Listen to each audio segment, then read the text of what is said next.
Welcome, Rotarians and guests, to the Rotary Club of York, the sweetest Rotary Club as far as I am concerned. It's a great day to be a Rotarian. We follow the four-way test. Brian or Daniel, if you may, follow along. Is it the truth? Is it the fair to all concerned? Will it build goodwill and better friendships? And will it be beneficial to all concerned? Not to mention our guiding star, service above self. I am passionate about service. I am passionate about Rotary, and I sure do love an audience. What does that make me? Aaron Jacobs, your club president.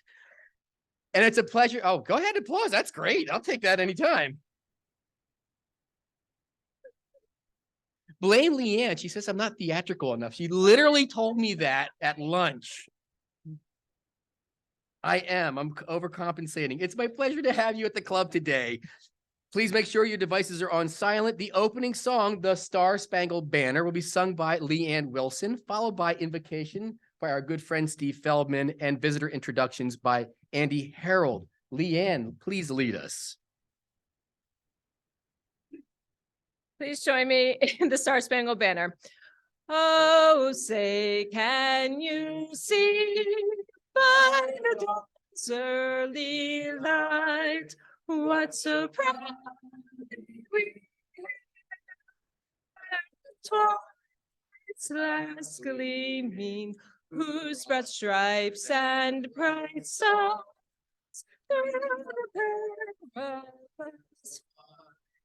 for the once we watched were so brightly streaming.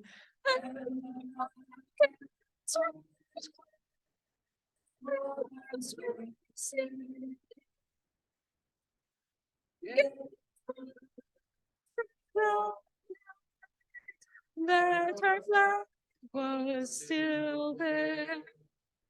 Oh, say, stars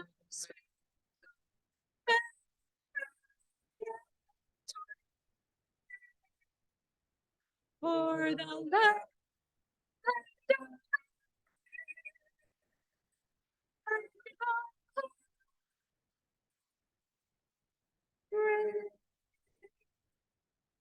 I pledge allegiance to the flag of the United States of America and to the republic for which it stands, one nation under God, indivisible, with liberty and justice for all.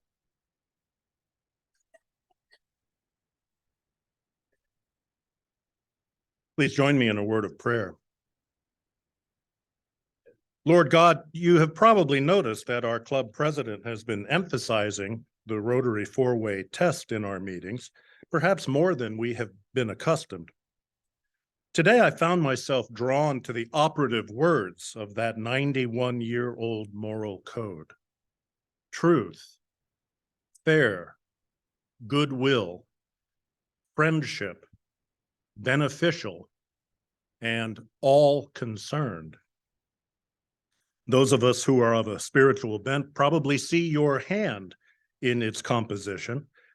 All of us resonate with the great love packed into the four-way test's 24 words. Our speakers, knowingly or unknowingly, understand the public spirit that is massaged into the four-way test. Bless them in their presentation and in their work. Help us to express gratitude to those who have prepared our food and served it to us. And above all, inspire us all to live into our stated values of mutual love, truthfulness, and care. Amen.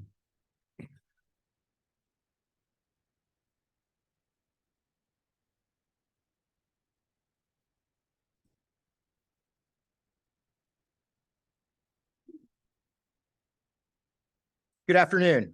I'm pleased to have the honor of introducing our guests for today's meeting. When I call your name, please stand and remain standing until President Aaron has welcomed you. We have no visiting Rotarians this afternoon.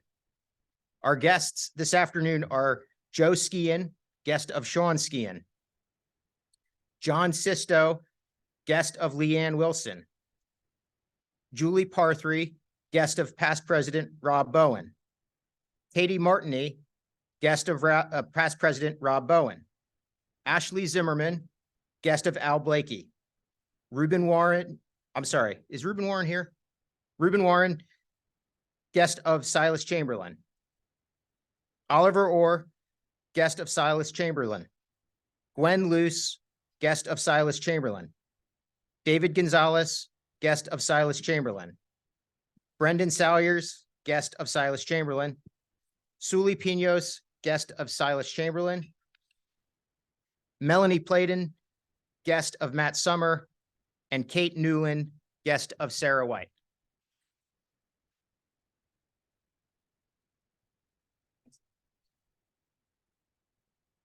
Right, all right. New faces means new friends and potential Rotarians. You will find us to be a great club where the food is fantastic, the program is out of this world, and the members are second to none. Please visit it often and consider being a York Rotarian yourself, Ashley Zimmerman and John Sisto. They said, don't sell it so hard. Oh, yeah. Friends, please help me welcome our guests to our club today. Thank you. On to announcements. All the good stuff happening at Rotary. The membership committee meeting will meet on August 28th at 4 p.m. conveniently via Zoom. The communications committee meeting will be on August 29th, 3:30 at the less convenient but probably more jovial Regents Glen. And we said it last week and we're going to say it again. Our friend Mike Osherman will host a croquet tune-up session at his house on August 27th. That's next week at 2 o'clock. So if you haven't played in years or you're thinking about it, this is where you need to be. It's your chance to practice. And there's going to be refreshments. He's at 761 Apple Wine Court. Mike, raise your hand. All the way back there. Hey-o. You can reach out to him at oldbrush69@gmail.com. Now, here's the thing. If you like Mike all the way back there and you like refreshments, but you're not sure about how you feel on croquet, go to Mike's house. If you like croquet and you love refreshments, but you don't know how you feel about Mike, go to Mike's house. If you like croquet and you like Mike, but you don't know how you feel about refreshments, well, I don't know what to tell you. Oh, yes, I do. Next slide, please. Ashley Etzweiler, raise your hand because this is where the refreshments come in. On the same week, but not the same day, you got to go to Ashley Etzweiler's River House. It's an amazing event with crabs, corn, and sometimes steak. So we have this great fellowship opportunity to go to their bungalow at Lake Clark along the Susquehanna River. The cost is a mere $25 per person for all you can eat crabs. I dare you to find that anywhere else. Can I get an amen? Amen. All right, we'll bill to your account. If you want to come, just RSVP by August 28th to past President Rob Bowen. Thank you, Ashley, for that offer. And now I'd like to welcome President-elect Courtney to the podium to talk about the Rotary Foundation. Courtney.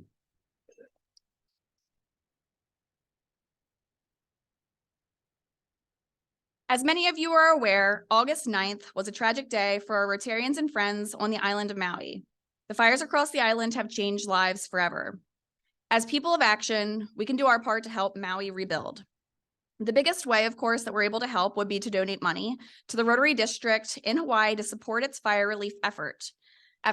There are many different ways in which you can donate, 4 different ways to be exact. So the first way you can donate is you can just go to our website, yorkrotary.org.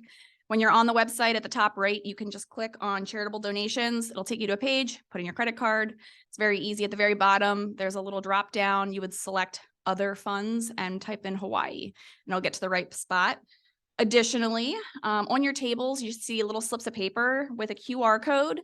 You're able to scan that QR code. That'll take you again right to the website, right to that exact page of where you can type in your credit card information, click the drop down, select other and type in Hawaii, and you're able to make your donation that way. Another way that you can donate is you can just give us a check, and you can make the check out to the York Rotary Foundation. You can bring that to an upcoming meeting, or you can also mail your check, that same check, to the Rotary offices. So lots of different ways that we will happily accept your money. Now, the really cool thing about donating is that your donation is going to be matched. And what do I mean by that? Is that the York Rotary Foundation board of our club has agreed to match local membership donations up to $2,500. So this means that if members donate a combined $2,500, essentially that magically turns into $5,000. So your money is going to go further. And so we're asking for all of your donations to be submitted by September 15th. And we thank you for your consideration on making this donation. Thank you.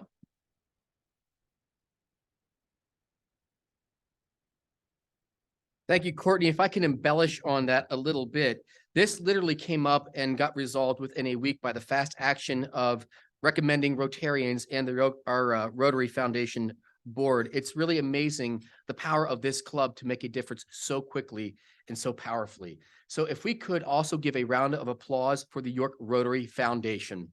Good job, gang. And now I'd like to bring Dee Baker up to the podium. It's coming up, it's coming soon, it's coming fast. And here, I meant the golf outing. You didn't have to run up here, but you may if you'd like. Dee Baker. Thanks, Dee.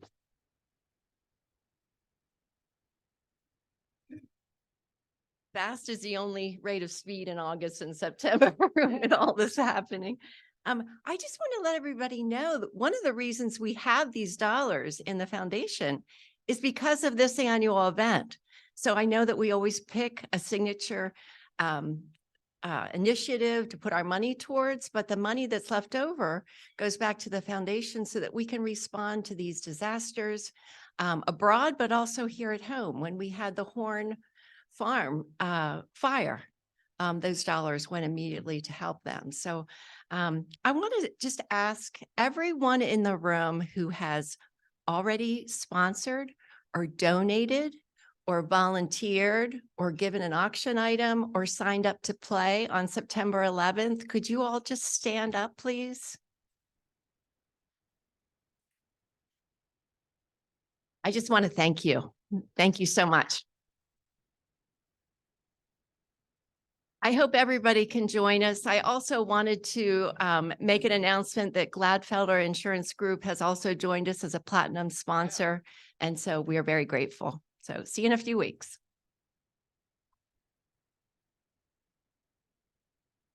Thank you, Dee, and to all who are participating. I don't mean to brag, but I was at lunch yesterday with Matt Summer over here, and we got in a very kind of sorted conversation about golf. He doesn't golf, and I don't golf well. But last night, I played 9 holes with my son, and I got a birdie on the hole 16 at Hickory Heights because I was so excited about this event. I am ready. I hope you are too. So those of you who didn't sign up, now we know who you are. Anyway, on with the program. And boy, this is a good one. I'd like to invite Sean Kenny to the podium to introduce our speakers today. Sean.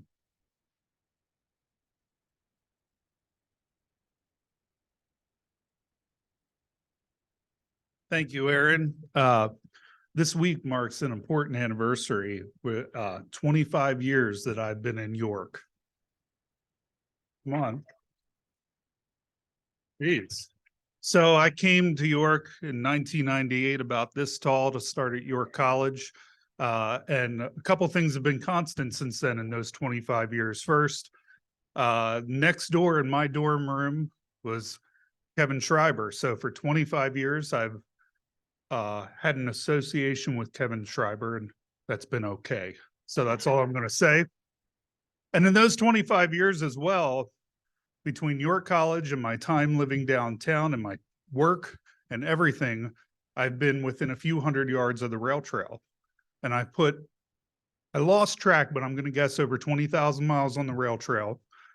And I also now live very close. I work very close, and I commute on a regular basis. And I see a lot of you, although I don't recall, I keep a stash of gloves out for you to do weeding, and I'm still wondering where you're at. But our guests today are going to talk about not only the Heritage Rail Trail, but the other trail towns that we have. And, you know, driving the trail, riding the trail is a walk through history and a walk through planning in this community that goes back a long time. So if you haven't gotten out, you can hop on the train, which Ashley Zimmerman talked about a few weeks ago. You can hop on a bike, you can walk, you can do whatever you'd like, except a motorized vehicle. And don't bring drugs or alcohol and weaponry, right? I think we owe a lot to the Rail Trail Authority for building these trails and York County Parks for maintaining the trails. But enough about me. We're going to do the 25th anniversary of my time in York for a full presentation in a few weeks. But we have some guests today. First off, we have Silas Chamberlin, Dr. Silas Chamberlin. Silas is a native of the Bald Hills in York County. And he went on to Temple University to get his degree in history. He didn't have enough about history, so he went to Lehigh University and got his master's in history. He didn't have enough of paying for schooling, so he went back and got his doctorate in philosophy with a concentration in environmental history. And then he went to work in the Lehigh Valley. He eventually wrote a book too. It's a best-selling book. I think he's got about 30 copies there to sell. And we were lucky enough to bring him back to York County, where he took a job as CEO of Downtown Inc. He then got promoted to Vice President of Economic Development for the York County Economic Alliance. And now he's their Chief Strategy Officer, so he's been promoted 3 times. And his greatest accomplishment, other than giving me a ride here since I biked into work on the rail trail this morning, last minute too, was this morning he also saw his kids off to 1st and 5th grade, which for those of you who are parents, which this time of year is a dream come true. And so we also have with us Senator Kristin Phillips Hill, who is from Camden, New Jersey. And she decided to do her education in Camden, New Jersey at Rutgers University. And she decided again to keep feeding that education system. She got her master's from Rutgers in public policy. Is that right? So far, so good, right? And it didn't say in her bio what brought her to York, so I'm just going to say it had to be love, right? Absolutely. All right, ring the bell. So Kristin was a small business owner in York and then led on to a number of elected positions, starting with Dallastown Area School Board, go Wildcats, then being elected for the Pennsylvania House of Representatives and now our Pennsylvania State Senate.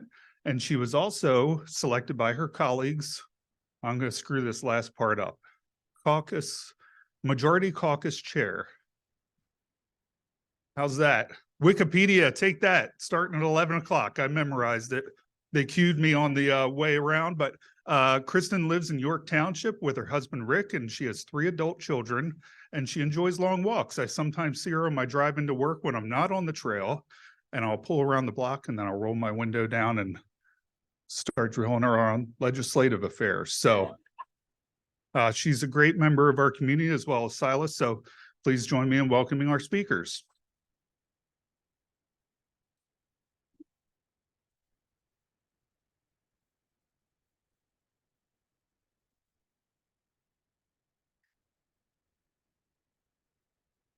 Well, good afternoon, fellow Rotarians.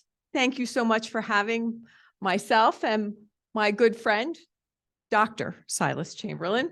Thank you for the kind introduction. And I have to tell you that despite my cool, calm demeanor, I have as much enthusiasm for trail towns and the Heritage Rail Trail as Aaron Jacobs has for Rotary. Yeah, don't let the calm, cool demeanor fool you.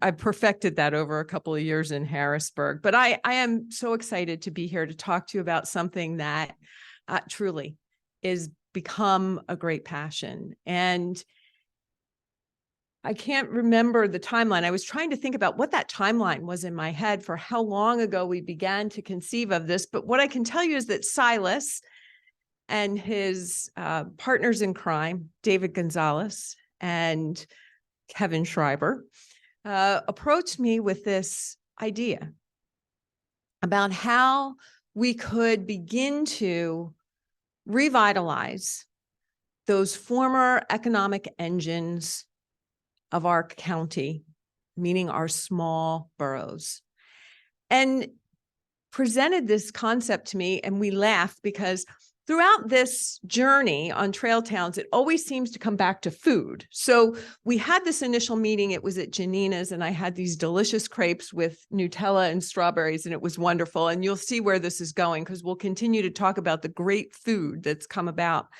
as a result of this program. But it was incredible. And representing at the time, the diverse city of York and some of these rural boroughs and seeing the economic challenges that the boroughs faced and really the lack of investment that had been made over many decades in these boroughs, I really said, this is incredible. This is exactly what we need to do. We need to empower people. We need to give them the tools so that they can create a better future, that we need to bring these economic engines, these small boroughs, back to the vitality that they once experienced many years ago, when it wasn't just a recreational train that the NCR was running through those towns, but it was a mover of people and goods and services throughout our county. And that's really how trail towns began. This great idea. And I said, we need to act. Now is the time. Now, mind you, this is pre-pandemic. So I make a concerted effort to find those resources so that we can begin this process. And in 3 short years, what has been accomplished, well, it really makes my heart sing. It's really been so incredibly powerful. And I feel like that proud parent that raises a kid and gives them the tools to be successful and the education and sends them off into the world and they do good things. And that's exactly what has happened with this program. It has been embraced. People believe that it's their own and they have really flourished. And so thank you, Silas, and thank you, David, and thank you, Kevin, and the whole team at YCEA for conceiving of this idea and being able to collaborate and work together to bring it to fruition. And its success really is our entire county's success. And with that, I will turn things over to Silas. And I'll do it. Are you sure you got this? You've given a few references. Okay, all right.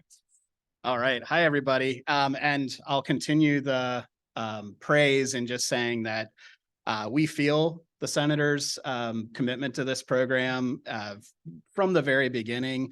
As we were reminiscing before we got started, we've had some great outings, including drinking maybe too much red wine in Railroad, maybe eating too much during some of our outings, but we've walked every square inch of our trail towns with stakeholders and with partners.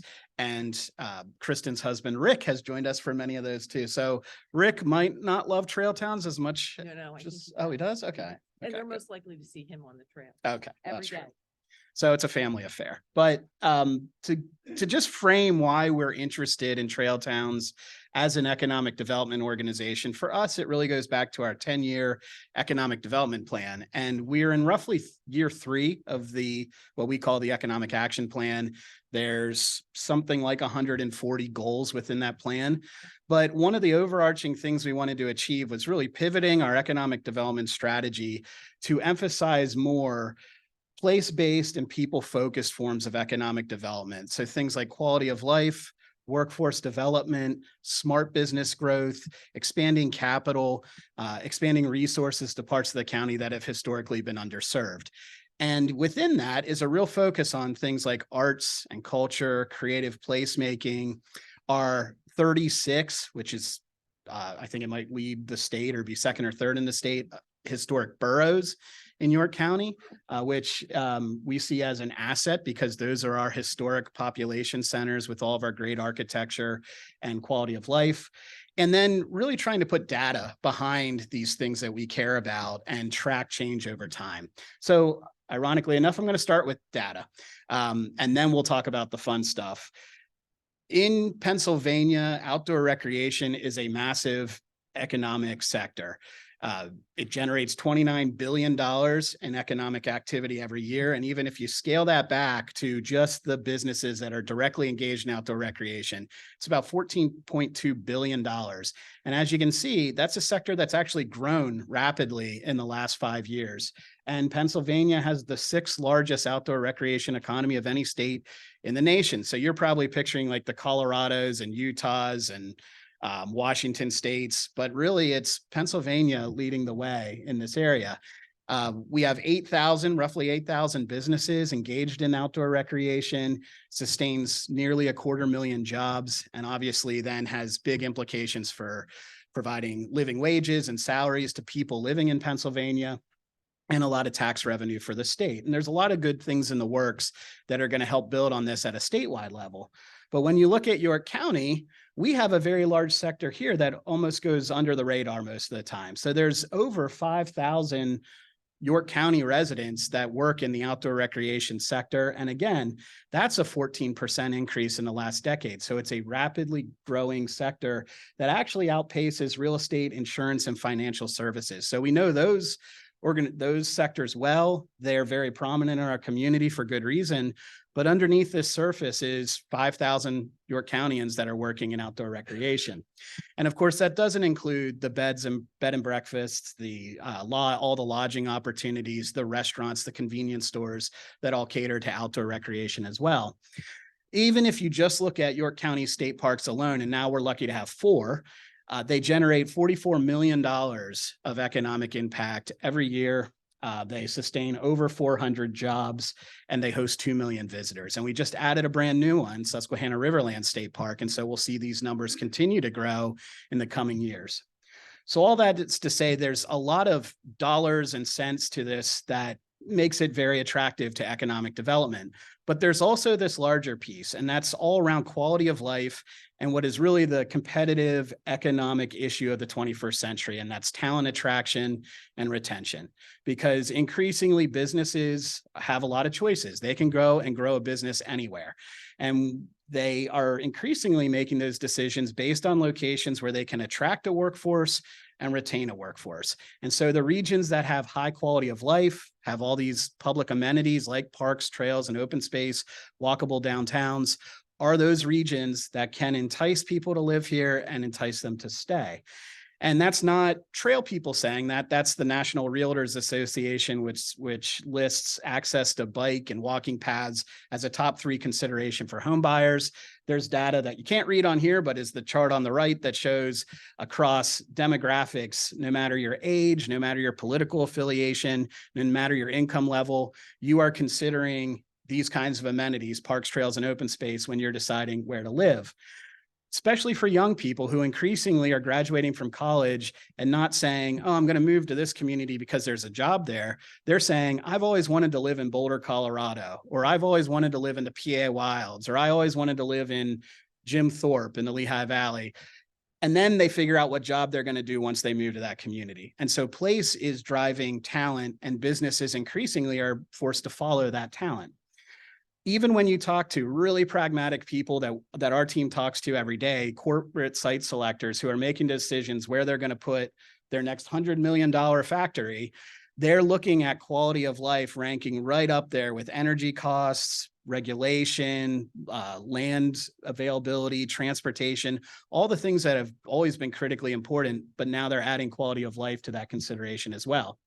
Which is why we've taken this strong interest. And hopefully this slide looks a little bit familiar to you, because earlier this year, David Gonzalez, my colleague, Kelly Gibson from the Cultural Alliance, presented the findings from a report we did on the cultural sector and the outdoor sector and the relationships between our cultural and outdoor amenities. So I'm not going to dwell on this, but I just want to remind you of one really interesting finding and another reason we're doing this. If you look on the left, that's the cultural sector, and it plots out some of the assets within it, the galleries, the theaters, the individual artists, the funding institutions.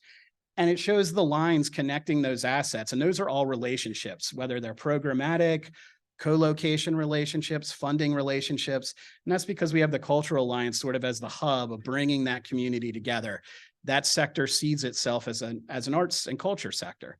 On the right is the outdoor sector, and you see very few of those relationships between assets, in part because historically we don't see outdoor recreation as a sector. We see it as one community has a nice park, one community has a nice trail. Oh, I like to go to this local preserve, but you don't see it as adding up to something larger. So part of looking at York County trail towns and considering how we could bring that sector together and leverage all that positive impact is about resolving that issue within the outdoor community. And so here we're going to pivot to talk about trail towns itself. But Kristin, do you want to talk anything at all about sort of the Heritage Rail Trail itself? Because I know you're a user and that's the platform for creating all this. Yeah. So I think what's really exciting about Silas's presentation here is that we really were making data-driven decisions on how we were going to invest taxpayer dollars to maximize impact. And this actually, there was a platform for our future success that was already created. And so many of the people here in this room have had a part of that. And we have Gwen Luce from the Heritage Rail Trail here today. We have Lauren Crow, who sits on the board of the NCR. We have Ashley, who you all know very well from her exceptional presentation on the NCR. And so there's this beautiful symbiotic relationship between the Rail Trail Authority and the NCR. And so many people in this room have made that happen. So basically, we have taken that data and we have looked at the assets that we have. And we know we have two incredible individuals here as well. Ann Druck, the former director of Explore York, which used to be our convention and known as our Convention and Visitors Bureau, and her exceptional successor, Laura Guerreri, here today. And they will tell you there are three main business sectors here in York County: agriculture, manufacturing, and tourism. And a large part of tourism has become outdoor tourism. So I think, again, data-driven decisions, effective and efficient use of taxpayer dollars, using the platform that we have for our future success and amplifying and collaborating around those exceptional assets that we have has really brought us to this point. So hopefully you're all familiar with the Heritage Rail Trail, 26 miles long in York County, starting at John Rudy Park in the north, traveling through the city of York, down to the Maryland border. Some of you may not know that you can just keep on going on the NCR Trail down into the outskirts of really Baltimore. And there's works on the southern, or groups on the southern end of this at work to complete a trail that will connect downtown Baltimore up to the NCR Trail. So eventually it's a Baltimore to York trail. So there's a lot of potential here. But this is an asset that already exists, as Kristin pointed out, thanks to the Rail Trail Authority. We also know, because of work that the Rail Trail Authority has done for years with County Parks Department, the economic impact of the trail. And this was a study done, I think in 2017, that talked about how much people spend when they're actually using the trail. They're buying gasoline, they're buying food, they're stopping in shops, they're having meals. Ideally, they're staying overnight. That's sort of the golden standard. You want people to stay overnight. And we were getting about 263,000 people a year coming onto that trail. But one of the things looking at 2017 disturbed us a little bit. And it was that although we were seeing $2.4 million in consumer spending from trail users in 2017, which sounds like a pretty big number for a trail, that was actually lower than the previous study. So there was sort of this declining consumer spending at the same time that there was this increased trail usage. And so a big goal of the York County Trail Towns program was to try to reverse that and actually grow that consumer spending. And so 3 years ago on National Trails Day of 2020, we launched the York County Trail Towns program. The image is messed up here a little bit, but we started in 5 communities along the Heritage Rail Trail. And you can probably picture this: the city of York, Seven Valleys, Glen Rock, Railroad, and New Freedom. And then in our second year, expanded to Hanover and Wrightsville. And those 2 communities are a little bit different. The first 5 have been along the Heritage Rail Trail for the last several decades as it's been developed.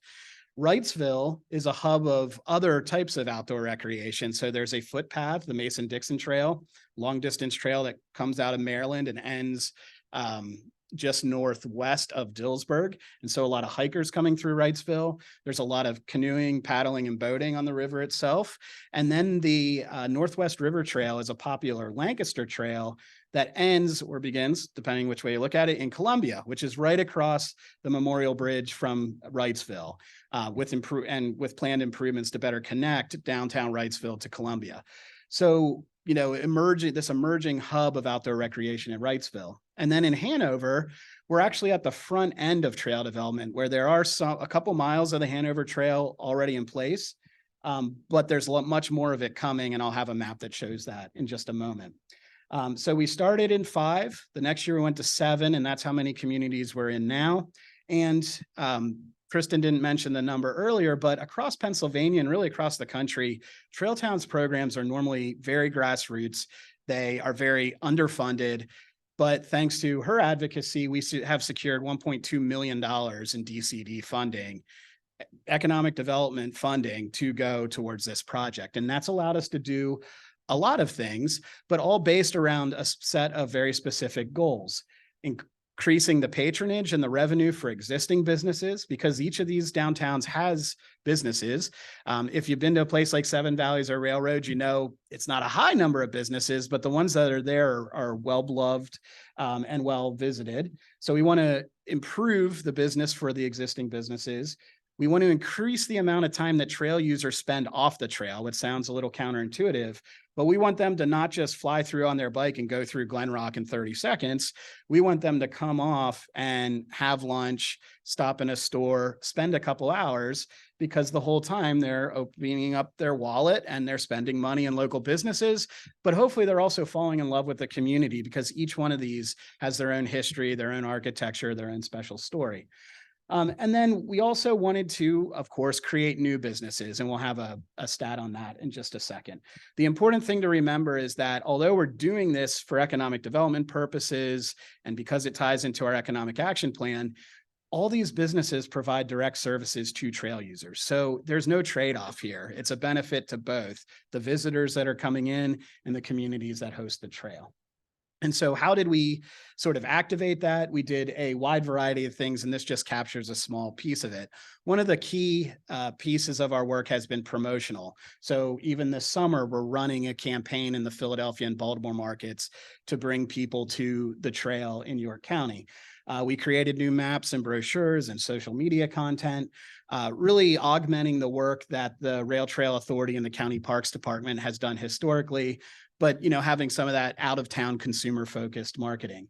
We have invested in specific projects that we found very powerful, like NCR's work to restore a historic gondola train car to serve as their bike shuttle.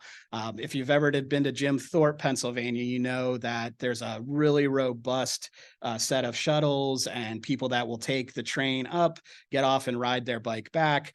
We now have that on the NCR where you can put your bike on the gondola train, go up the track, hop off and ride it back. And NCR has led that effort. We have invested money in things that don't sound that spectacular, but are really important, like rebuilding retaining walls and the fences that go around dumpsters, so that when people are coming into communities like Glen Rock from the north, they're not seeing, a retaining wall that's sort of falling down or some weeds that are growing up or a bunch of dumpsters. They're seeing a really well-polished gateway into their community.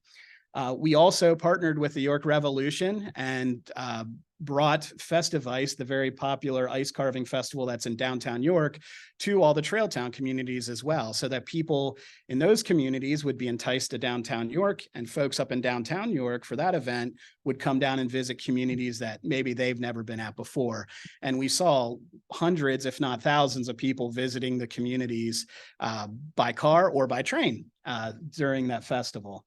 The first year, it was really hot for January, and it melted within about 16 hours. So, it's high risk, high reward. Yeah, the next year was cool. And then finally, and this is just another good example, we provided $25,000 to Summit Grove. I'm not sure if you're all familiar with Summit Grove, really interesting historic camp down in Southern York County in New Freedom. And they have a bunch of buildings, but they created bike-friendly motel rooms because it passes right along the trail. And they improved their RV and campsites and made them trail-friendly as well. So we've made a variety of investments, and that doesn't capture the kinds of things like new housing development that Burkentine Builders has done in New Freedom, or some of the other investments that have just been spurred by a general interest in these communities because of Trailtown's activity. But the bread and butter of YCEA is supporting businesses. And so we also have made direct investments in businesses themselves through two rounds of funding through our Bloom Grant program. We were able to fund 24 businesses for a total of $50,000 so that they could capture trail-based tourism. And that looked like new facades, new signage, bike racks, grab and go refrigeration at the front of their store, better marketing, even buying inventory so they could launch a business. And now we're backing that up with our loan fund through Bloom, which has $6.7 million available to small businesses with priority. I mean, it's open to any business in York County. And if you're interested in a loan, see Sully Pinos. But if you're in a trail town or you're a women-owned business or a minority-owned business, you get special consideration within that program. We've also raised $3 million to invest in projects themselves, capital projects, and we'll show you one example of that in a moment. And then we have created a trail-friendly business program for businesses that want the trails community to know that they can come in, even if they have some mud on them from riding on the trail, or they're a little bit sweaty, or they need a place to use the restroom or fill up a water bottle. We now have 40 plus businesses with big decals in their window saying, we are a trail friendly business, come on in. And that's created a whole new network of businesses that we can communicate with and count on to support the trail. And these just the face of some of those businesses, which I know you can't see from there. So I'm going to skip to this, which is the number that we haven't talked a lot about publicly because we just sort of tallied it. But in the first 3 years of Trail Towns, we've created 16 new businesses in these small towns. And that does not count, all the business growth in downtown York, downtown Hanover. This is in our smaller communities. And 16 businesses might not sound like a lot, but new businesses in a place like Glen Rock or Railroad or Seven Valleys or Wrightsville are transformational. So 16 new businesses, from breweries to coffee shops to fresh grocer markets, to retail stores and restaurants, have been created in partnership with Trail Towns. That includes Alecraft Brewery. If you're ever in Railroad, this is a beautiful, really sought after destination. You can pull in probably right now, and the parking lot could have a bunch of cars in it. It always amazes me who's able to do day drinking along a trail, but more power to them. A sub place out in Wrightsville, Main Street Market in Glen Rock for fresh produce, one of Kristin's favorite, New Freedom Roasting Company down in New Freedom. So lots of great businesses and variety of businesses engaged through the program. So as we shift towards wrapping out the program, we're going to give two examples. One is a very capital intensive project that we're focused on in Glen Rock called Ruins Hall. And then the second one is a trail sort of feasibility project for the future. And before we launch into the details on this, Kristin, do you want to talk a little bit about Glen Rock and just why it's a cool town, why you're excited about this project? I see Lauren smiling ear to ear because he is born and raised in Glen Rock, and it really is a cool town with a really neat history and so much tradition. And I would be remiss if I didn't tell you that the oldest caroling tradition in the entire United States is right in Glen Rock. And if you're ever down there on the trail, there's a beautiful sculpture that commemorates that exceptional tradition. But, you know, we were able to get a RACP grant awarded to, do you want me to talk about the project? I mean, Glen Rock is an old mill town, and it was really founded by the English. So if you can imagine, it was a bastion of Englishmen amongst all these Germans. And that caroling tradition came out of that because they didn't like how all the Germans celebrated Christmas. They missed home. So they began this English caroling tradition. Of course, they were woolen mills, and that's why they came here. They were recruited to come to work in these mills. And those remnants of those old mills remain and have really become iconic. They have been used in country Western music videos. They have been in movies. They are the site of festivals, and they are really just a neat place to congregate. But as Silas noted, that when you come into Glen Rock on the trail, it's maybe not so inviting or so attractive.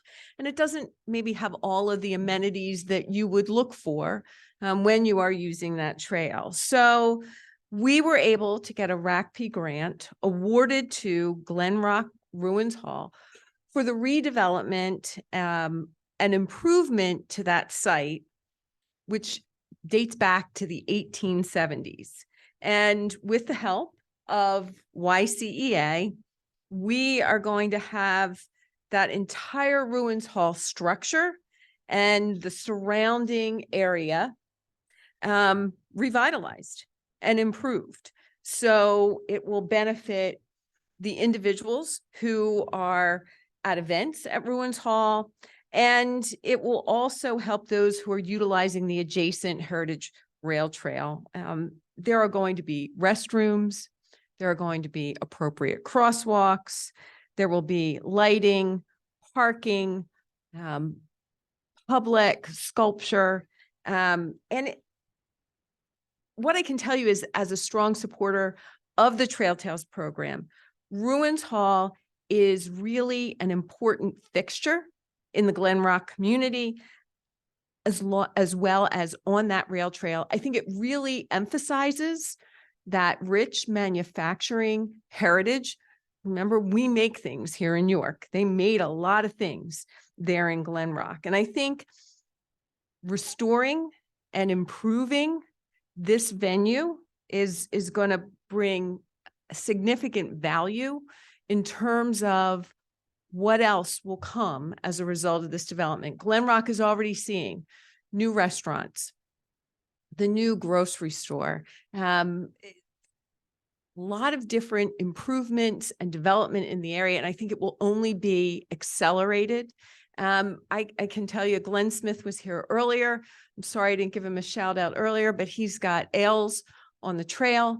So big festival there with brew pub, and it will be wonderful. It will be absolutely wonderful. And I think that the investment will continue the momentum that we are seeing with economic redevelopment throughout our trail town. So does that pretty much summarize? That covers it? All right. So it's a great place now. It's going to be even better when this is completed. And, you know, we have that big number on the screen, 2.2 million. Kristin was able to secure $1 million RACP, which is, you know, our large redevelopment grant program in Pennsylvania for the project. And then our private philanthropic community, the Wareheim Foundation, the Powder Mill Foundation, were able to also provide some funding, which means that this project is fully funded. Doesn't mean we don't have a lot of work to do to get it under construction and permit it. But going from a site that looks like this, pretty much left behind, overgrown, no ADA access, a lot of water issues, to something that feels like a public plaza you would see in a larger city, and investing over $2 million in that project makes it probably the largest public investment in Glen Rock Borough, maybe since the railroad came through. So it is a really important sign to the community that we are making a big investment here, and we intend to, you know, keep at it. So one more quick thing to overview before we wrap things up. And this is over on the other side of the county in Hanover. This is the future route of the Hanover Trolley Trail that will connect Hanover Borough over to Spring Grove Borough, and then out to a town you've all heard of called Bear. Has anybody heard of Bear? Oh, way too many. Out towards Bear in West Manchester Township, and then way down the road, hopefully the whole way back over to the Heritage Rail Trail in the city of York. So you get this big, almost circle. But for now, the red portions of this trail are the sections that are built, and the Rail Trail Authority has a couple projects underway that are expanding the red. The green is the Genesee and Wyoming rail corridor that the Rail Trail Authority purchased several years ago. And then you can see the red on the left, and that's sort of like gets you into the outskirts of Hanover, but not into the downtown. This is an on-street route that, again, is tough to see, but Mao Field is sort of this sports complex out on the edge of town. And right now, the connection between Mao Field and the downtown is on street. So you pretty much ride your bike, you see signs that, you know, say bikes this way, and you just drive along with the cars. We don't recognize that as being ideal, considering a lot of families and people that aren't confident on, you know, road cycling use our trails. So about a year ago, we commissioned Buchart Horn and C.S. Davidson to look at this whole area from Mao Field to the downtown and say, what are the best ways to better connect the terminus, the current terminus of the Hanover Trolley Trail, into the heart of downtown Hanover, so that our downtown merchants in Hanover get the benefits of all this trail visitation. And so recently they released the study, which included looking at that whole corridor of streets and saying which streets feel unsafe, which ones are actually unsafe. This is crash data.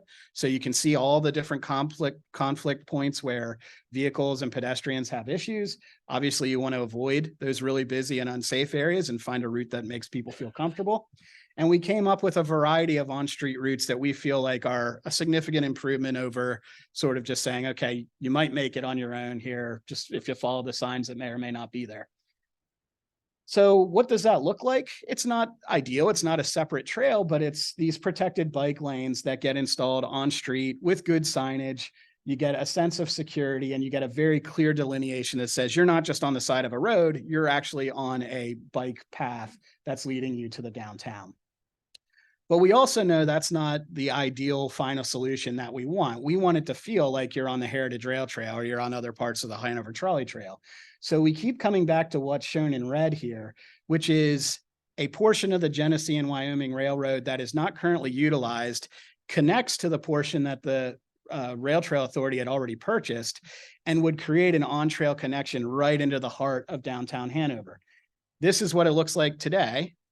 The railroad it's still in active use. Technically, that's the term they would use.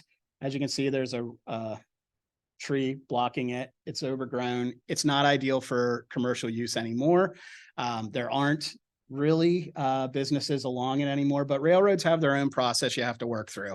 And so when we reached out and said, we would love to acquire this from you, they said, no, we don't even want to talk about it. That's the same answer that the Rail Trail Authority got, you know, a decade ago when they were talking to Genesee and Wyoming for the first time about the section they did buy. So this is our long game.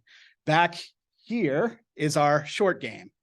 And I say short, but even doing this is complex and expensive, but it's a big improvement.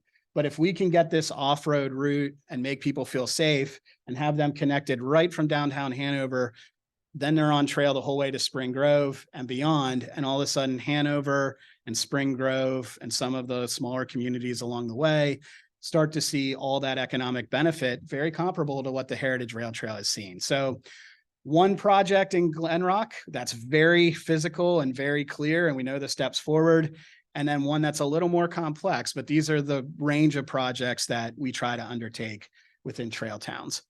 And so one last slide, just to share some good news, and I'll let Kristin share it since we owe her a lot. No, this was really incredibly exciting. So for all of the exceptional work that the York County Economic Alliance did on the Trail Towns program, they were awarded this very prestigious statewide Townie Award. Now, we all know that Townie has this negative connotation, but in this sense, it is the very best that you can hope to achieve. So we think it's pretty exceptional, but people from around the Commonwealth who are experts in this type of economic redevelopment lauded this program and our Economic Alliance for the great work that they have done. Unfortunately, the House and the Senate were in session that day. Representative Kate Klunk and I would have absolutely loved to have been present to see the award presentation. We were not able to join them, but were able to commend them at a later date. But it really speaks to the exceptional work that so many people in this room, in this county, are doing to make this a better place to live, to work, and to raise a family. I can tell you that from a financial perspective, early on in my legislative career, a reporter branded me as a fiscal hawk. I can tell you that grant programs put a knot in my stomach. I worry about the money. Is it being efficiently used? Is it being effectively used? I have worked to pull back tax credits and grant programs that don't produce the results of the investment of the Pennsylvania taxpayer. What I can tell you is that initial $250,000 investment has far exceeded my wildest expectations. And I can't tell you how pleased it has made me to be able to work to see this come to fruition. And it's exciting. You know, when a factory that's been abandoned for decades all of a sudden is revitalized into a brewing company that literally, I don't know who day drinks because I barely have time to come to Rotary, right? Who has time for that? But people do. Not in the room, I just noticed. That's a very good point. We'll have to call down and see if he's in railroad. But to see something like that happen, so meaningful, it really is exciting. And here's what's even more exciting. So we have been able to do this in several municipalities, connecting communities together, improving economic development, revitalizing old towns, creating the opportunity for people to make a business happen and provide employment in the community.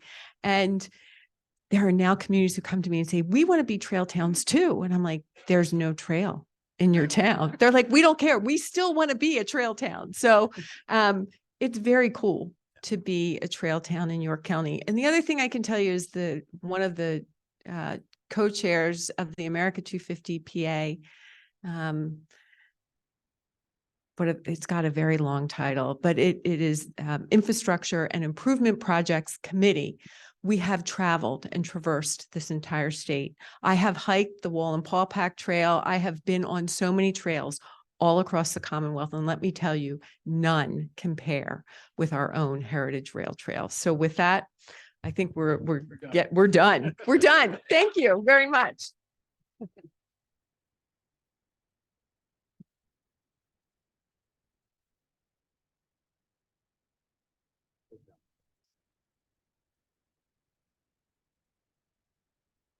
Okay, so some final thoughts here. Let's face it. Okay, we're talking about a path, right? Maybe 8 to 10 feet wide, and just stick with me on this. right? It's paved in some spots and it's dirty and dusty and gravelly in some spots, as we're really just talking about a path. This is the same path I use to take my kids to school. I walk them every day, Monday through Friday. This is the same path I do to walk to Lidl grocery store. I watch this path from my front door because it goes there near my house. And I watch people come into the city to use it. And I watch people come through the city because of it. It's more than a path. It's an integral part of our life in our community. In fact, it connects our community. It connects people. It connects businesses. It connects history. And it connects Rotary. For those of you who don't know, Preserve Planet Earth sponsored the area from Grantley down to the Wellspan IROB years ago. And is Fred Fay here today? There's Fred. Fred, raise your hand. If you go by and say, boy, that section of the rail trail is clean, that is Fred Fay at work. Could we give a round of applause to Fred Fay? Point being, Kristin and Silas, I couldn't imagine what our community would be like without the rail trail that you helped to steward for this community. Thank you again for your program today. Now, out with the book. In honor of our speakers, Brown Bear, a personal favorite of Kristin, will be by Bill Martin Jr. is donated to the York Day Early Learning at York Tech, along with a bookmark from the students of Creative York. And if you thought this was a great program, wait till you hear what we have next week. We have Rotarian Ophelia Chamberlin. Ophelia, raise your hand. I know you're in here somewhere. Did she leave? Oh, Ophelia. It's funny because she's also, there she is. Get back in here. You're not going, you don't get to scoot at your moment.